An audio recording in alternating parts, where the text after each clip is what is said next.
Praise Lord प्रथम मान धन्यवाद हो परमेश्वर केते अनुग्रह कले आज आपण निकट में आ गोटे शिक्षा नहीं आसवा सुजोग देते से परमेश्वर धन्यवाद देवा सहित मु समस्त मोर प्रेज लॉर्ड जन प्रेज लॉर्ड आज आम शिक्षा देखा प्रथम शास्त्र पाठ पढ़ा तापर आम शिक्षा को जीवा पढ़ा माथ्यू 7 अध्याय 21 पद मते प्रभु प्रभु बोली डाकती एपरी प्रत्येक स्वर्ग राज्य प्रवेश करेंगे नहीं मात्र जे मोहर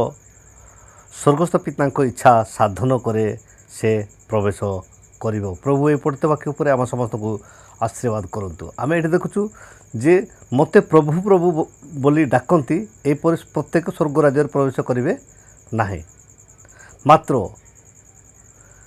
जे मोहर स्वर्गस्थ पिता इच्छा साधन करे से प्रवेश कर स्वर्गस्थ पिता इच्छा साधन होची कौन जे वाक्य को पालन करवा लोक 6 अध्याय 46 पद कहते आउ तुम्हें माने कहीं मते प्रभु प्रभु बोली संबोधन करुछ मात्र वाक्य पालन करू ना आ वाक्य पालन करवा हूँ ईश्वर इच्छा को साधन करवा ईश्वर इच्छा होची जे ताहांको कहिथिबा वाक्य को पालन करवा तेबे आज ये वाक्य को पालन न करके जेते बड़े जो दान जोटा कि जीशु पृथ्वी रे थिला बेलू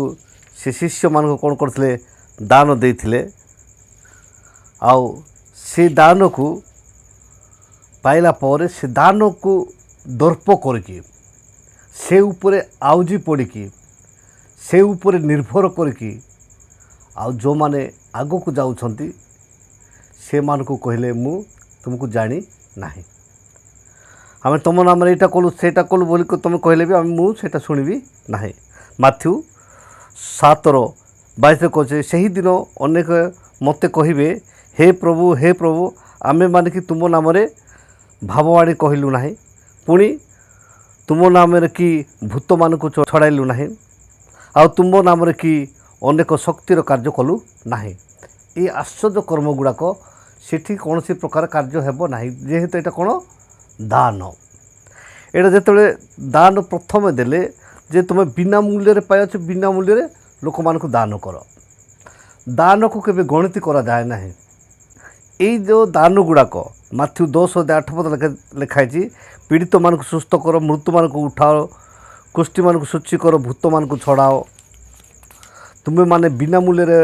पाइछ बिना मूल्य दान कर ये दान गुड़ाक यहीटा कौन जे बिना मूल्य पाइछ तुम बिना मूल्य दान कर आटा दान से को देवाई कहला मु दान कली आ तुम नाम बोली मत कही आस बोली कही ना मु तुम नाम भूत छड़ाइली तुम नाम मु रोग सुस्थ कली तुम नाम आश्चर्य कर्म कली बोली मत हिसाब दियो बोली कही ना से देवाई कही से तुम देल बिना मूल्य तुम दान पाई बिना मूल्य तुम दान कल आ दान को मो पाखे हिसाब किताब देवाई मत मन आवश्यक ना से आज आम देखुचु जे जो माने जो दान गुड़ाक पाइला पर दर्प कर मत थरे ईश्वर को सेवक दारिंगबाड़ी जिते पाउल दिनाकरण प्रोग्राम है पर मो पाख फोन कले फोन कला पर मत कहले प्रभु आश्चर्य कर्म कले मु ताहांको कहली से आश्चर्य कर्म कार जिते बड़े जीशु मृत्यु उठिले उठिला पर से विश्वासी मान को देकी गले विश्वासी मानकर यही सब चिन्ह अनुवर्तित हेबो से माने मो नाम कौन भूत छड़ाइबे मो नाम से माने कौन करेंगे मार्क 16 अध्याय 17 पद देखो आउ विश्वासी मानकर यही सब चिन्ह अनुवर्तित हेबो से माने मो नाम भूत छड़ाइबे नूतन नूतन भाषार कथा कहबे हस्तरे सर्प धरबे पुणी प्राणनाशक कौन पदार्थ पान कले से किसी क्षति हेब ना से पीड़ित मान हस्त थोइले से सुस्थ हेबे यहाँ क्या दिखाई जे विश्वासी मानकर यही सब चिन्ह अनुवर्तित हेब जो मैंने तापर विश्वास कर जो मैंने निर्भर कर जो मैंने भरोसा रखिंट से पछरे यहाँ जीव जीव जदि यही जो जीवार जड़े प्रभु को सेवक कला आ तार बड़ विषय कौन कला से प्रभु को सेवक मानकर काम हो जिते बड़े विश्वासी हेले प्रेरित पाउल सेते बेलू प्रभु ताहांकटू जीशु ठार अधिक महत् कर्म माने माने व्यवहार ताहाको व्यवहार करते जीशु ठार महत् कर्म जीशु जो पृथ्वी थे कहले कौन मु जहाँ जहाँ कर तुम अधिक महत् कर्म कर मु जहाँ जहाँ कर अधिक महत् कर्म कर जोटा कि आम जौन 14 अध्याय 12 पदरे देखु किंतु एडे से पीतर जिते चलिकी जाऊे से छाया द्वारा लोक मैंने सुस्थ होते प्रेरित 5 अध्याय 15 पद एवं प्रेरित 19 अध्याय 11 और 12 पद देखुचु पाउल हस्त द्वारा असामान्य शक्ति कार्य करुले एपरिक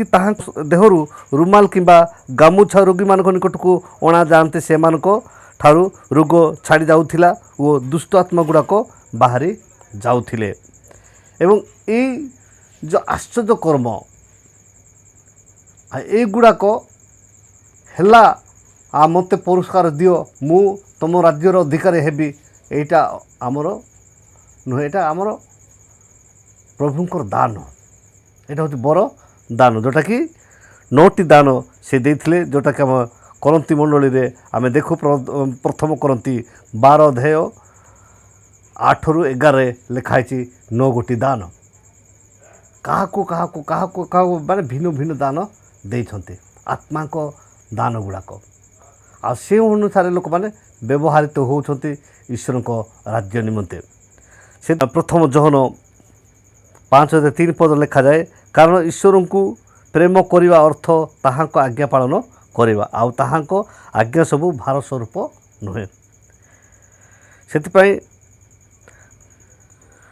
ये जो प्रेम केवल आम परिवार को ये जो प्रेम केवल आम वंश लोक को ये जो प्रेम आमर ज्ञाति कुटुंब को यही जो प्रेम आमर निजर लोक को करने कहुए जे प्रतिवासी को आत्मा तुल्य प्रेम कर आज प्रतिवासी प्रति दुर्व्यवहार देखले जार फल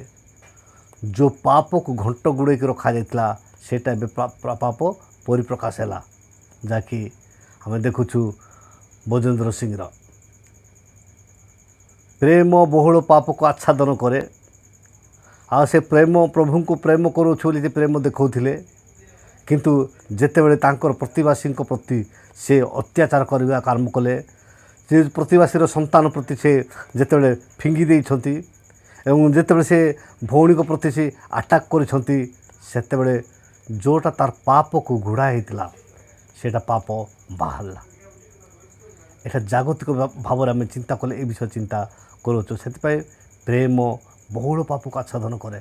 समस्ते ताको प्रेम करती किंतु से ताको पाखरे से प्रेम नथिला केवल अर्थ उपार्जन करने जीशु जो जीशु कहते बिना मूल्य पाइछ बिना मूल्य दान कर सेठी से व्यवसाय लगे कि सेठी पैसा इनकम करवा तापरे एठी जे निजको माने बड़ मने भाभी आ जोटा कि प्रेम तांको पाखरे प्रकाश पाइबा परिवर्ते क्रोध हिंसा राग जिते प्रकाश हो अच्छी से बर्तमान से कौन काठगड़ा मंदिर टणा जाई अछंती सेतिपई एटी राजकीय व्यवस्था होची कौन प्रतिवासी को आत्मा तुल्य प्रेम करो प्रतिवासी जो माने अछंती से मानको प्रेम करो याकूब 2 अध्याय 8 ରୁ 13 पर्यंत जदि आम पढ़ा ताहले सेठी लिखाई जे व्यवस्था कौन प्रतिवासी को आत्मा तुल्य प्रेम करो किंतु आम जब प्रतिवासी को नर हत्या करवा लोक माने खराब व्यवहार करवा ताहले आम ईश्वर को राज्यर अधिकारी हेबा नाही सेतिपई रोमियो मंडल को 12:9 लिखाई प्रेम निष्कपट हो कपट हिंसा न थाउ सेतिपई जे ये समस्त त्याग करिकी आम जदि ठीक रे चलिबा ताहले ईश्वर को राज्यर अधिकारी हेबा सेतिपई आउ जीशु कहले मते प्रभु प्रभु कहे ए समस्ते जीवे नहीं ईश्वर इच्छा मनुष्य सिद्ध होगापी चाहूँगी पवित्र होगापी चाहूँगी एवं आत्मा प्राण मन दे परस्पर प्रेम करवा एवं अन्य को प्रेम करवा परस्पर इच्छा ये इच्छा को जदि साधन कर ईश्वर राज्यर अधिकारी हे ये इच्छा पिहुने କୌଣସି ବ୍ୟବସ୍ଥା ନାହିଁ। এই ଇଚ୍ଛା ବା এই ଆଜ୍ଞା ବିହୁନେ କୌଣସି ବ୍ୟବସ୍ଥା ନାହିଁ। এই ଗୋଟିଏ ଆଜ୍ଞା ହେଉଛି ସିଦ୍ଧ କରିବାଟା। ସେଥିପାଇଁ ଗାଲାତ୍ୟ ମଣ୍ଡଳୀକୁ ପ୍ରେରିତ ପାଉଲ ଲେଖିଲେ 5:14 କାରଣ ସମସ୍ତ ବ୍ୟବସ୍ଥା ଏହି ଗୋଟିଏ ବାକ୍ୟରେ ସିଦ୍ଧ ହୁଏ। এই ଗୋଟିଏ ବାକ୍ୟ ତୁମେ ଆପଣା ପ୍ରତିବାସୀକୁ ଆତ୍ମତୁଲ୍ୟ ପ୍ରେମ କର। ମାଥ୍ୟୁ 22:39 ଏବଂ 40 ପଦରେ ଅଛି ଏବଂ ଏଇଟା ମଧ୍ୟ ପୁରାତନ ନିୟମରେ ଲେବିୟ 19:18 ଅଛି। ଏବଂ ଏଇ ବାକ୍ୟକୁ ପ୍ରତିବାସୀକୁ ପ୍ରେମ କରିବା ଆପଣମାନେ ଯଦି ଆରମ୍ଭ କରିବେ ତାହେଲେ ପ୍ରଭୁ ଆପଣମାନଙ୍କୁ ପ୍ରଚୁର ଭାବରେ ଆଶୀର୍ବାଦ କରିବା ସହିତ ଆପଣ ଈଶ୍ୱରଙ୍କ ରାଜ୍ୟର ଅଧିକାରୀ ହେବେ। ଯଦି କେବଳ ନିଜର ଜ୍ଞାତି କୁଟୁମ୍ବ ନିଜର ବଂଶ ଲୋକକୁ ଯଦି ପ୍ରେମ କରିବେ ତାହେଲେ ଯୀଶୁ କହିଲେ ଯେ ନିଜ ଲୋକକୁ ଯଦି ନମସ୍କାର କଲ ତାହେଲେ ତୁମେ ଅଧିକ କ'ଣ କଲ? ନିଜ ଲୋକକୁ ପ୍ରେମ କଲ ତାହେଲେ ତୁମେ ଅଧିକ କ'ଣ କଲ? ନିଜ ଲୋକମାନଙ୍କୁ ତୁମେ ସ୍ନେହ କଲ, ନିଜ ଲୋକମାନଙ୍କୁ ତୁମେ ଦୟା କଲ, ନିଜ ଲୋକମାନଙ୍କୁ ତୁମେ ନିଜର ପ୍ରେମକୁ ମାନେ ଦେଖାଇଲ ତାହେଲେ ତୁମେ ଅଧିକ କ'ଣ କଲ? ସେଥିପାଇଁ